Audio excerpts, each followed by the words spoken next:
નમસ્કાર દર્શક મિત્રો, એડી ન્યૂઝમાં આપનું હાર્દિક સ્વાગત છે। હું છું આપની સાથે આરડી વાઘેલા। જોઈએ આજના મહત્વના સમાચાર। અંકલેશ્વરની શ્રીરામ ઇન્ડસ્ટ્રીઝ કંપનીના ₹1.76 લાખના કેમિકલ પાવડરની થયેલી ચોરીમાં 3 ઇસમોને ઝડપી પાડતી ભરૂચ એલસીબી।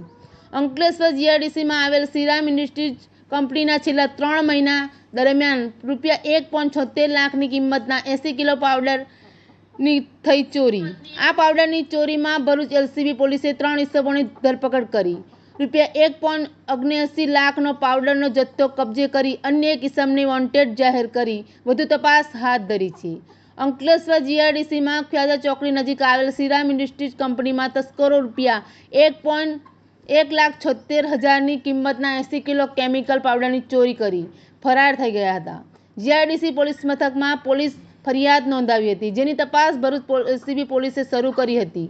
આ દરમિયાન એલસીબી પોલીસને પેટ્રોલિંગ દરમિયાન મળેલી માહિતી આધારે ઉત્તર પ્રદેશના અને હાલ ગળખોડની ગોકુલધામ સોસાયટીમાં રહેતા અર્જુન યાદવ અને મૂળ ઝારખંડનો અને હાલ અંકલેશ્વર ખાતે રહેતો બાદલ યાદવને તેમજ રણજીત કુંવરજીની ધરપકડ કરી હતી। એલસીબી પોલીસે તેઓ પાસેથી ₹1,79,000ની કિંમતનો 77 કિલો કેમિકલ પાવડર અને 20,000ના 2 નંગ મોબાઈલ મળી કુલ ₹1,89,000નો મુદ્દામાલ કબજે કરી પ્રભાત મંડળ નામના ઇસમને વોન્ટેડ જાહેર કરી તેઓ વિરુદ્ધ જીઆઈડીસી પોલીસમાં હવાલે કર્યો હતો। એડી ન્યૂઝ સાથે રિપોર્ટર જયેશ પ્રજાપતિ, અંકલેશ્વર।